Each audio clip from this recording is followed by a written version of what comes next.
கிறிஸ்துவுக்குள் மிகவும் பிரியமானவர்களே, ஆண்டவரும் அருமை இரட்சகருமாக இருக்கிற இயேசு கிறிஸ்துவின் இனிய நாமத்தில் உங்களுக்கு அன்பின் வாழ்த்துதல். கர்த்தர் நம்மை நேசிக்கிறார். நம் ஒவ்வொருவருக்காய் ஆண்டவர் பரிந்து பேசுகிறார். அவர் நம்மை நேசித்து நம் வாழ்க்கையில் அற்புதங்களையும் அடையாளங்களையும் அவர் செய்து கொண்டிருக்கிறார். கடந்த 10 மாதங்கள் எவ்வளவு கிருபையாய் அவர் நடத்தியிருக்கிறார். துன்பங்கள் வந்தது உண்மை, பிரச்சனைகள் வந்தது உண்மை, போராட்டங்கள் வந்தது உண்மை. ஆனாலும் அவைகள் மத்தியில் கர்த்தர் நம்மை கரம் பிடித்து நடத்துவதை, நம்மை தூக்கி சுமப்பதை நாம் அனுபவித்து கொண்டுதான் வருகிறோம். ஐயோ, வாழ்க்கையே முடிந்து போனது என்று நினைத்திருப்போம். இனி யார் நம்மை தேற்றுவார்? யார் நம்மை நம்புவார்கள்? இனி வாழ்க்கையில் என்ன நடக்கப் போகுது என்ற கேள்விக்குறியோடு ஆரம்பித்திருப்போம். இன்று பாருங்க, ஆண்டவர் உங்கள் குடும்பத்தை, உங்களை, உங்கள் வேலையை, உங்கள் தொழிலை எவ்வளவு அற்புதமாய் ஆண்டவர் மாற்றியிருக்கிறார். ஒரு நேரம் நாம் கண்ணீர் வடிக்கிறோம். ஜெபத்தை கேட்டு அந்த பிரச்சனைகளெல்லாம் ஆண்டவர் மாற்றுகிறார். தேவன் நமக்கு போதும். எல்லா நேரத்திலும் இயேசு எனக்கு போதும் என்று சொல்லுங்கள். கடந்த 10 மாதங்களை நடத்தினவர் இந்த புதிய மாதமும் உங்களை மிகுந்த ஆசீர்வாதத்தோடு அவர் நடத்துவார். இந்த நவம்பர் மாதத்திற்கு ஆண்டவர் கொடுத்த வாக்குத்தத்தம் நீதிமொழிகள் 28:10. நீதிமொழிகள் 28:10.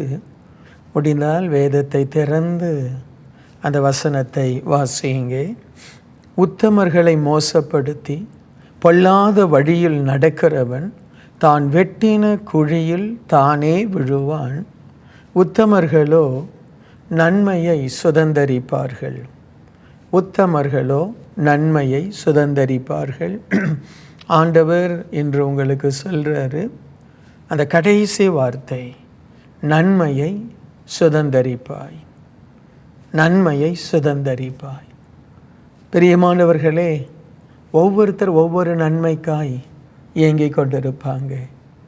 ஆவியானவர் உங்களை பார்த்து சொல்கிறாரு, நீ விரும்புகிற, நீங்கள் எதிர்பார்க்கிற அந்த நன்மையை நீங்கள் சுதந்தரிப்பீங்க. ஐயோ, இது முடியாது என்று நீங்கள் யோசிக்கலாம். ஆனால் ஆவியானவரால் முடியாதது ஒன்றும் இல்லை. தேவனால் கூடாதது ஒன்றும் இல்லை. ஆண்டவர் இந்த வார்த்தையின் மூலமாய் உங்களுக்கு உறுதிப்படுத்துகிறார், நன்மை சுதந்தரிப்பாய்.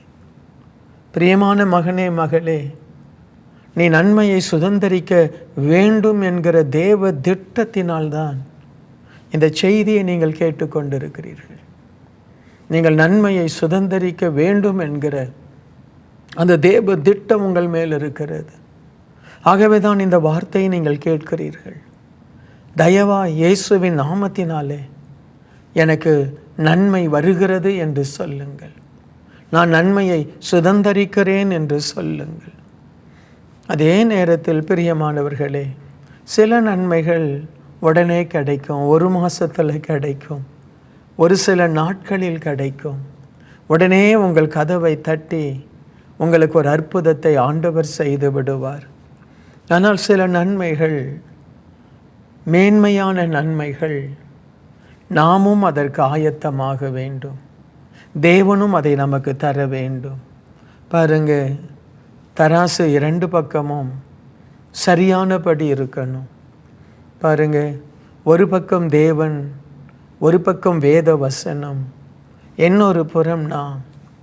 தேவன் எதிர்பார்க்கிற அந்த நியாயம், நீதி, அந்த ஒழுங்கு, அந்த கடின உழைப்பு நமக்குள் இருக்கும் பொழுது தேவன் நிச்சயமாகவே அவர் செய்ய வேண்டிய அற்புதங்களையும் அடையாளங்களையும் நமக்கு செய்வார். அதில் அந்த வசனம் சொல்லுகிறதை கவனிக்கிறீங்களா? உத்தமர்களோ நன்மையை சுதந்தரிப்பார்கள். அதற்கு முந்தின ஒரு வசனம் இப்படி சொல்லுகிறது, நீதிமொழிகள் 28:9.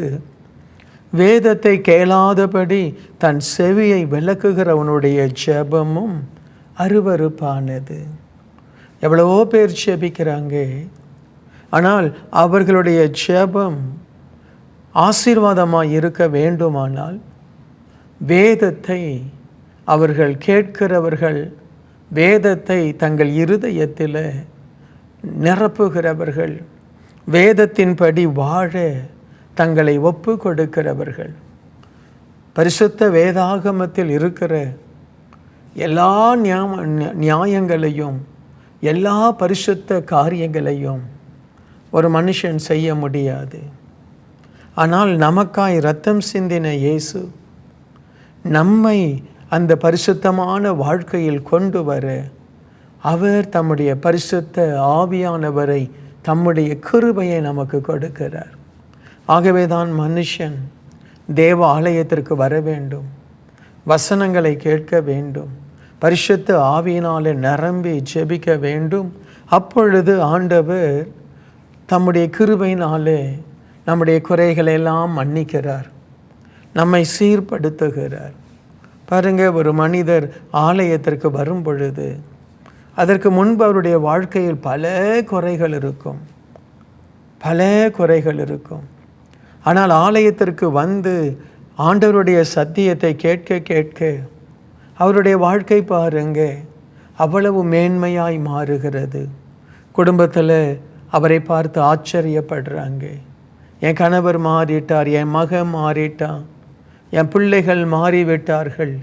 ஏனென்றால் வேதத்தை கேட்கும் பொழுது அந்த வேதம் நம்முடைய இருதயத்தில் மாற்றங்களை கொண்டு வருகிறது. அதனால தான் வேதத்தை வாசிக்கிறவர்கள் பாக்கியவான்கள், வேதத்தை கேட்கிறவர்கள் பாக்கியவான்கள். சரி, ஸோ நம்முடைய ஜெபம் தேவனுக்கு பிரியமாக இருக்கணும். அந்த 10வது வசனம் சொல்லுகிறார், உத்தமர்களை மோசப்படுத்தி பொல்லாத வழியிலே நடத்துகிறவன் தான் வெட்டின குழியில் தானே விழுவான், உத்தமர்களோ நன்மையை சுதந்தரிப்பார்கள். எனக்கு பிரியமானவர்களே, நம்முடைய அழைப்பு இயேசுவை போல மாற, நம்முடைய அழைப்பு பரிசுத்தமாய் மாற, நம்முடைய அழைப்பு உண்மையும் உத்தமமாய் இருக்கும்படியாய் மாறுவதற்காய், இந்த அழைப்பில் நாம் சரியாய் சென்று கொண்டிருந்தால் நம்முடைய வாழ்க்கையில் ஒவ்வொரு மாதமும் ஒவ்வொரு வருஷமும் நாம் நன்மையை தான் சுதந்தரிப்போம். தீமைகள் முளைக்கும், முற்கள் முளைப்பதை போல தீமைகள் முளைக்கும். அதை ஆண்டவர் மிதித்து போடுவார். திடீரென்று ஒரு பிரச்சனை எழும்பும், திடீரென்று ஒரு போராட்டம் எழும்பும். அதை பற்றி நமக்கு கவலை இல்லை. கர்த்தர் நம்முடைய உண்மை, உத்தமத்தை, நம்முடைய ஜெபத்தை, நம்முடைய தாழ்மையை அவர் பார்க்கிறார். இந்த தேவ செய்தியை கேட்டுக்கொண்டிருக்கிற என் மகனே, மற்றவர்கள் எப்படியோ அதை பற்றி நமக்கு கவலை இல்லை. நாம் பார்க்க வேண்டியது நம்மை பார்க்கணும், நம்முடைய இருதயத்தை பார்க்கணும், நம்முடைய சுபாவங்களை பார்க்கணும். இன்றைக்கு நான் தேவனுக்கு பிரியமாய் நடந்தேனா? இன்றைக்கு நான் யாருடைய இருதயத்தை ஆகிலும் துக்கப்படுத்தினேனா? யாரை பற்றியாவது நான் மற்றவர்களிடத்தில் தவறாய் பேசினேனா? நான் பேசக்கூடாததை பேசினேனா? பெரும்பாலும் தேவ பிள்ளைகள் ஆசீர்வாதத்தை கெடுத்து கொள்வது, மற்றவர்களை பற்றி பேசுவது, மற்றவர்களுக்கு விரோதமாய் செயல்படுவது, அதனாலே அவர்களுடைய வாழ்க்கை கெட்டு போயிடும். நீங்கள் பாருங்க, தாவீதுக்கு விரோதமாய் எழும்பின அந்த சவுல் கெட்டு போனான். என்ன செய்தாலும் தாவீதை ஆண்டவர் அவன் கையில் கொடுக்கல. அவன் எவ்வளவு பிரயாசப்பட்டாலும் தாவீதை அவனால் ஒன்றும் செய்ய முடியவில்லை. மாறாய் தாவீதுக்கு விரோதமாய் அவன் எழும்பினதினாலே அவனுடைய சந்ததியை வேறற்று போகும்படி ஆண்டவர் செய்தார். அதற்கு பிறகு தாவீது காப்பாற்றுகிறான் மேவிபோசேத்தை. பிரியமானவர்களே, நாம் உத்தமர்களாய் இருந்தால் நன்மை நிச்சயம் நம்மை தேடி வரும், நிச்சயம் நம்மை தேடி வரும். சரி, சில தேவ வார்த்தைகளை, இந்த நன்மை என்ன நன்மை எனக்கு வரும் என்பதை நான் உங்களுக்கு சொல்ல விரும்புகிறேன். சங்கீதம் 34:9 சொல்லுகிறது, கர்த்தருடைய பரிசுத்தவான்களே, அவருக்கு பயந்திருங்கள், அவருக்கு பயந்தவர்களுக்கு குறைவே இல்லை. சிங்கக்குட்டிகள் தாட்சி அடைந்து பட்டினியாயிருக்கும், கர்த்தரை தேடுகிறவர்களுக்கோ ஒரு நன்மையும் குறைவுபடாது. பிரியமானவர்களே, நாட்கள் வருகிறது, உங்கள் வீட்டில் என்னென்ன நன்மை அவசியமோ, என்னென்ன நன்மை தேவன் உங்களை நிரப்ப விரும்புகிறாரோ அத்தனை நன்மையும் வரும். நல்ல வேலை இருக்கும், நல்ல சம்பாத்தியம் இருக்கும். தேவன் நல்ல ஆசீர்வாதமான ஒரு வீட்டை தந்து உங்களை ஆசீர்வதிப்பார். தேவன் உண்டாக்கின எவ்வளோ பெரிய உலகத்தில் உனக்கு ஒரு வீடு இருக்காதா? உன் குடும்பத்திற்கு தலை சாய்க்க ஒரு இடம் இருக்காதா? நிச்சயமாக இந்த நன்மையை தேவன் தருவார். நிச்சயமாய் உங்களுடைய வேலையை ஆசீர்வதிப்பார். நீங்கள் நன்றாய் சாப்பிட்டு நீங்கள் சமாதானத்தோடு இருப்பீங்க. உங்கள் கரங்கள் அநேக ஏழை எளிய ஜனங்களுக்கு அது போஷிக்கிற கரமாய் ஆண்டவர் மாற்றுவார். தேவனை நேசியுங்க, தேவனை நேசியுங்க. அடுத்த மாதத்தில் கிறிஸ்மஸ் வருகிறது. தயவாக இப்பொழுதிருந்தே ஒரு சின்ன தொகையை எடுத்து உங்கள் கிராமத்திலேயோ, உங்கள் வீட்டு அருகிலேயோ, உங்கள் சொந்த பந்தங்களிலேயோ எளிமையாக இருக்கிறவர்களுக்கு பணமாகவோ பொருளாகவோ உதவி செய்யுங்க. ஆண்டவர் சொல்கிறாரு, உனக்கு ஒரு நன்மையும் குறைவுபடாது. இன்னொரு அற்புதமான ஒரு ஆசீர்வாதம், சங்கீதம் 91, தேவன் தன்னுடைய உத்தமர்களுக்கு தருகிற பாதுகாப்பு. உன்னதமானவரின் மறைவில் இருக்கிறவன் சர்வ வல்லவருடைய நிழலில் தங்குவான். பிரியமானவர்களே, நீங்கள் கர்த்தருடைய சிறகுகளுக்கு கீழாய் அடைக்கலமாய் வந்த பிறகு ஆண்டவர் சொல்றாரு, நீ என்னுடைய நிழலில் நீ தங்குவ. அந்த பாக்கியத்தை தேவன் உனக்கு தருவார். எத்தனையோ பேர் தேவனுடைய கிருபை இல்லாமல், தேவனை கிட்டி சேர முடியாமல், ஆலயத்திற்கு வர முடியாமல், தேவனை ஆராதிக்க முடியாமல், அவர்கள் பல காரணங்களினால் தேவ ஆலயத்தில் நுழைய முடியலை, தேவனை ஆராதிக்க முடியலை. உங்களை பாருங்க, எவ்வளவு சந்தோஷமாய் ஆலயத்துக்கு வர்றீங்க, எவ்வளவு சந்தோஷமாய் வேத புஸ்தகத்தை நீங்கள் திறந்து வாசிக்கிறீங்க. உங்களுக்கு ஆண்டவர் எவ்வளோ பெரிய நன்மை இது கட்டளையிடுகிறார் தெரியுமா? அவர் உன்னை வேடனுடைய கண்ணிக்கும் பாழாக்கும் கொள்ளை நோய்க்கும் தப்புவிப்பார். தேவன் தன்னுடைய பிள்ளைகளை, தன்னுடைய உத்தமர்களை தப்புவிப்பார். நம்முடைய வேடன், நம்முடைய பாழாக்கும் கொள்ளை நோய், பிசாசு, சாபம், பிசாசின் கிரியை, பாவம், எத்தனை பேரை இந்த சாபமும் பாவமும் அழித்து அவர்களை தேவனை விட்டு நரகத்திற்கு, பாதாளத்திற்கு இழுத்து கொண்டு போய் கொண்டிருக்கிறது. நமக்கு எத்தனை பெரிய ஒரு நிச்சயம், நாம் தேவனிடத்தில் போவோம். தேவன் நம்மிடத்தில் இருக்கிறார். நம்முடைய வீட்டில் ஒரு நாளும் வேடனுடைய கண்ணியோ பாழாக்கும் கொள்ளை நோயோ வரப்போவதில்லை. இரவில் உண்டாகும் பயங்கரம், பகலில் பறக்கும் அம்பு, இருளில் நடமாடும் கொள்ளை நோய், மத்தியானத்தில் பாழாக்கும் சங்காரத்திற்கும் பயப்படாதிருப்பாய். 91:10 சொல்லுகிறது, ஆகையால் பொல்லாப்பு உனக்கு நேரிடாது, வாதை உன் கூடாரத்தை அணுகாது. பிரியமானவர்களே, நீங்கள் தேவனுடைய ஆலயத்தில், தேவனுடைய சமூகத்தில் போய் ஜெபிக்கிறதினால்தான் இந்த உலகத்தை அழிக்கிற வாதைகள் நம்முடைய வீட்டில் வராமல் ஆண்டவர் பாதுகாக்கிறார். எவ்வளவு வாதைகள், எவ்வளவு கொள்ளை நோய்கள், பலவிதமான வியாதிகள், கேன்சர் வியாதிகள், ஹார்ட் அட்டாக், பலவிதமான சுகர் வியாதிகள் எத்தனை குடும்பங்களை அழித்து கொண்டிருக்கிறது. ஆனால் தேவனோ நம்மை பாதுகாத்து கொண்டு வருகிறார். பாருங்க, 12வது வசனம், உன் பாதம் கல்லில் இடராதபடி அவர் உன்னை தங்கள் கைகளில் ஏந்தி கொண்டு போவார்கள் தூதர்கள். உன் பாதம் கல்லில் இடராதபடி, உன்னுடைய பிள்ளைகள் அந்த வாலிப பிள்ளைகளை இந்த உலகம் எப்படியெல்லாம் இடற பண்ணும், இந்த உலகம் எப்படியெல்லாம் சாபத்திற்குள் கொண்டு போகும். ஆனால் ஆண்டவர் சொல்றாரு, நான் அவர்கள் கல்லிலே இடராதபடி, நீங்கள் கல்லிலே இடராதபடி, உன் பாதம் இடராதபடி ஆண்டவர் நம்மை தூக்கி சுமக்கிறார். ஒரு கொடிய காலத்தில் தான் இருக்கிறோம். எவ்வளவு பாவங்கள், எவ்வளவு சாபங்கள் ஜனங்களை அலக்கழித்து கொண்டிருக்கிறது. குடி பழக்கம், போதை பொருட்கள், பலவிதமான தீமைகள். இந்த நாளில் ஆண்டவர் சொல்றாரு, நான் உன்னை பாதுகாக்கிறேன். அல்லேலூயா. அடுத்து ஆண்டவருடைய வார்த்தை சொல்லுகிறது, நம்முடைய பிள்ளைகளுக்கு ஆண்டவர் ஆசீர்வாதம் கொடுக்கிறார். நீதிமொழிகள் 20:7.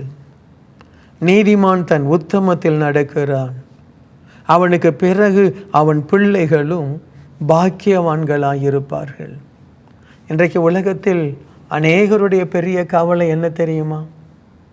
என் பிள்ளை எப்படி இருக்க போகிறான், என் பிள்ளையினுடைய எதிர்காலம் எப்படி இருக்க போகிறது, என் மகளுடைய எதிர்காலம் எப்படி இருக்க போகிறது. அவ்வளவு கொடிதான ஒரு உலகம். நம்முடைய பண்பாடுகள் சிதைக்கப்படுகிறது, நம்முடைய விசுவாசங்கள் சிதைக்கப்படுகிறது. இன்றைக்கு இளைய தலைமுறைகள்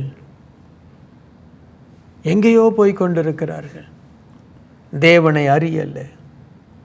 பாவம் பாவம் பாவம் என்று அவருடைய வாழ்க்கை பாவத்தினால் நிரப்பப்பட்டிருக்கிறது.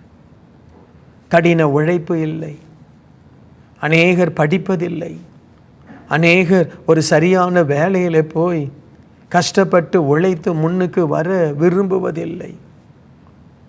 எப்படி சீக்கிரமாய் பணம் சம்பாதிக்கலாம், எப்படி சீக்கிரமாய் பணக்காரன் ஆகலாம், எப்படி அவர்களைப் போல வசதியாய் மாற முடியும், அவர்களைப் போல கார் வாங்க முடியும் என்று இளைய தலைமுறை அழிந்து கொண்டிருக்கிறது.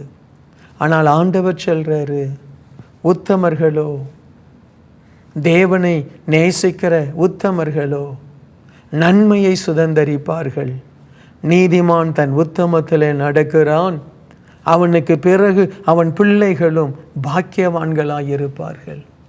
பிரியமானவர்களே, நீங்களும் நானும் நீதிமானாய் வாழும் பொழுது, தேவனுக்கு பிரியமானதை செய்யும் பொழுது, நம்மை நாமே நிதானிக்கும் பொழுது, நாம் செய்கிற காரியங்கள் தேவனுக்கு பிரியமா என்று நாம் ஆண்டவருடைய பாதத்தில் காத்திருந்து நாம் வாழும் பொழுது, ஆண்டவர் சொல்றாரு, உன் பிள்ளைகள் பாக்கியவானா இருப்பாங்க, உன் பிள்ளைகள் ஆசீர்வாதமா இருப்பாங்க, உன் பிள்ளைகள் இயேசுவின் நாமத்தினாலே மேன்மையானவர்களாய் மாறுவார்கள்.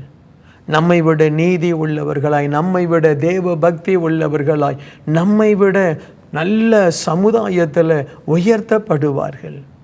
ஆகவே தான் ஆண்டவர் சொல்றாரு, உத்தமமானவர்கள் நன்மையை சுதந்தரிப்பார்கள்.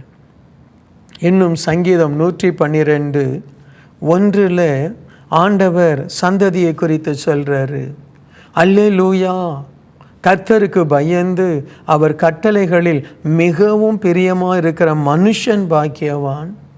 அவருடைய கட்டளையில் மிகவும் பிரியமாக இருக்கிற மனுஷன் பாக்கியவான். அவன் சந்ததி பூமியில் பலத்திருக்கும். செம்மையானவருடைய வம்சம் ஆசீர்வதிக்கப்படும். ஆஸ்தியும் ஐஸ்வர்யமும் அவன் வீட்டில் இருக்கும். அவனுடைய நீதி என்றைக்கும் நிற்கும். இதைவிட நமக்கு என்ன ஆசீர்வாதம் வேண்டும்? பிரியமான தாய் தந்தையே, பிரியமான வாலிபனே, வாலிப பிள்ளையே, ஆண்டவர் சொல்றாரு, என் கட்டளைகளில் பிரியமாறு, என் வார்த்தைகளை கொஞ்சம் கவனி, இந்த வார்த்தைகளுக்கு உன்னை ஒப்புக்கொடு, உத்தம வாழ்க்கையை பின்பற்று. மற்றவர்கள் கேலி பண்ணலாம், ஆனால் உத்தம வாழ்க்கை, பரிசுத்த வாழ்க்கையை பின்பற்று. நண்பர்கள் இல்லாமல் தனித்து நீ நிற்கலாம், உனக்கு யாருமே இல்லையே என்கிற ஒரு அங்கலாய்ப்பு இருக்கலாம், ஆனால் உத்தம வாழ்க்கையை பின்பற்று. ஆண்டவர் சொல்றாரு, உன் சந்ததி பலத்திருக்கும். செம்மையானவருடைய வம்சம் ஆசீர்வதிக்கப்படும். ஆஸ்தியும் ஐஸ்வர்யமும் அவன் வீட்டில் இருக்கும். அவனுடைய நீதி என்றைக்கும் இருக்கும். சங்கீதம் 1:2 அதுதானே சொல்லுது. கர்த்தருடைய வேதத்தில் பிரியமாயிருந்து இரவும் பகலும் அவருடைய வேதத்தில் தியானமாக இருக்கிற மனுஷன் பாக்கியவான். அவன் நீர்க்கால்களில் ஓரமாய் நடப்பட்டு தன் காலத்தில் தன் கனியை தந்து இலையெதிராதிருக்கிற மரத்தை போல் இருப்பான். அவன் செய்வதெல்லாம் வாய்க்கும். ஆண்டவர் சொல்றாரு நீதிமொழிகள் 28:10, உத்தமர்களோ நன்மையை சுதந்தரிப்பார்கள். நம்ம கையில் தான் முடிவு இருக்கு. உத்தமமாய் தேவனை பின்பற்றுவோம், எல்லாவற்றிலும் உண்மையாக இருப்போம். பரிசுத்தம், தேவ பயம் இது இருந்துட்டா போதும். ஒரு உன்னதமான ஆசீர்வாதமான வாழ்க்கை தேவன் உங்களுக்கு தருவார். தெய்வ பயம் ஞானத்தை கொடுக்கும், பரிசுத்தம் ஒழுங்கான வாழ்க்கையை கொடுக்கும். தேவ ஞானமும் ஒழுங்கான வாழ்க்கையும் உங்களை ஆசீர்வாதமாய் மாற்றும். நீங்கள் நன்மையை சுதந்தரிப்பீர்கள். ஜெபிப்போமா? என் அன்பு தகப்பனே, இந்த நீதிமொழிகள் 28:10, உத்தமர்களோ நன்மையை சுதந்தரிப்பார்கள். என்னோடு சேர்ந்து ஜெபிக்கிற அன்பு தாய்க்காக, தகப்பனுக்காக, பிள்ளைகளுக்காய் நான் ஜெபிக்கிறேன். என் அன்பு சகோதர சகோதரிகளுக்காய் நான் ஜெபிக்கிறேன். ஊழியர்களுக்காய் நான் ஜெபிக்கிறேன். உத்தமமாய் நடக்க எங்களுக்கு கிருபை கொடும். யோபு உத்தமமான ஒரு மனிதனாயிருந்தான். மோசே உண்மையும் உத்தமமான ஒரு ஊழியனாயிருந்தான். தகப்பனே, இந்த உத்தம வாழ்க்கை எங்களுக்கு கொடுங்க. இன்றைக்கு யார் யார் என்ன நன்மையை ஆண்டவரை எதிர்பார்க்கிறார்களோ அந்த நன்மையை கொடும். படிப்பில் பிள்ளைகள் சிறந்து வரட்டும். படித்த பிள்ளைகளுக்கு சரியான வேலையை கொடும். அவர்கள் முன்னேறுவதற்கு ஏற்ற இடத்தில் அவர்களை வையும். அவர்கள் ஆசீர்வாதமாய் ஆண்டவரை மாறுவதற்கு ஏற்ற ஞானத்தையும் திறமையையும் அவர்களுக்கு கொடும். ஆண்டவரே, பிள்ளைகளுடைய தொழிலில் ஒரு உயர்வு வரட்டும்.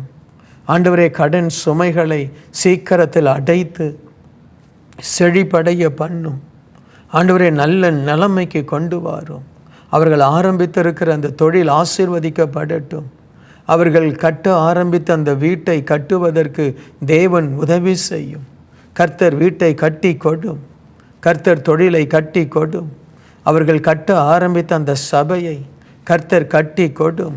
அவர்களுடைய ஊழியம் இயேசுவின் நாமத்தில் ஆசீர்வதிக்கப்படட்டும். திருமணத்திற்காய் காத்திருக்கிற அன்பு பிள்ளைகளுக்கு சகல காரியங்களும் இயேசுவின் நாமத்தினால் கைகூடி வரட்டும். நீரே நல்ல ஆண்டவரே கணவன், நல்ல மனைவியை ஆண்டவரே இந்த பிள்ளைகளுக்கு அமைத்து கொடும். நல்ல ஒரு நன்மையான குழந்தை பாக்கியத்திற்காய் செபிக்கலாம். எத்தனையோ ஆண்டுகள் குழந்தை இல்லாமல் தவித்த எங்களுக்கு அற்புதமாய் நீர், அதிசயமாய் நீர் கிருபை பாராட்டினதை போல ஆண்டவரே நல்ல குழந்தைக்காய், நல்ல குழந்தை ஆண்டவரை ஆசீர்வாதத்திற்காய் பல வருடமாய் ஏங்கிக் கொண்டிருக்கலாம். அந்த நன்மையை இப்பொழுது கொடுத்து ஆசீர்வதியும். அந்த நன்மை இப்பொழுது அவர்கள் சுதந்தரித்து கொள்ளட்டும். அவருடைய வாழ்க்கை வளமாய் மாறட்டும். பயத்தின் ஆவியிலிருந்து வெளியே வரட்டும்.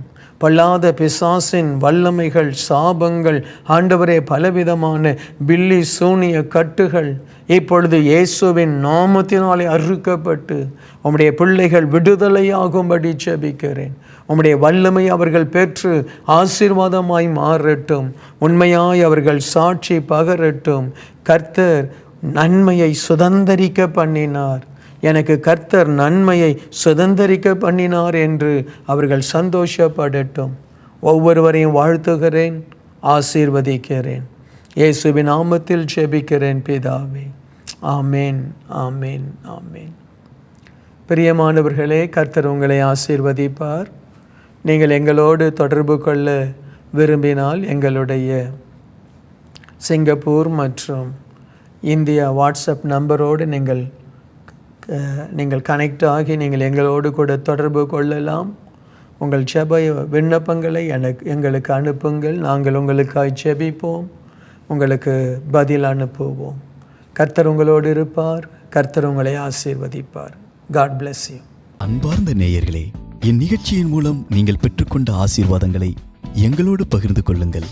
உங்களுடைய தெளிவான முகவரி மற்றும் தொலைபேசி எண்ணோடு சேர்த்து எழுதி அனுப்ப வேண்டிய முகவரி கிங் ஆஃப் க்ளோரி எண் 4, new salt colony, Tiruchendur road, Thoothukudi 628001.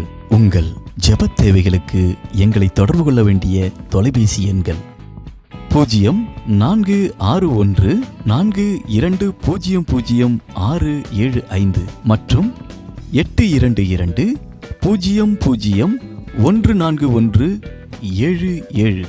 நீங்கள் இந்த ஊழியத்தை தாங்க விரும்பினால் உங்கள் காணிக்கைகளை கிங் ஆஃப் க்ளோரி என்ற பெயருக்கு காசோலையாகவோ அல்லது டிமாண்ட் டிராஃப்டாகவோ அனுப்பலாம்.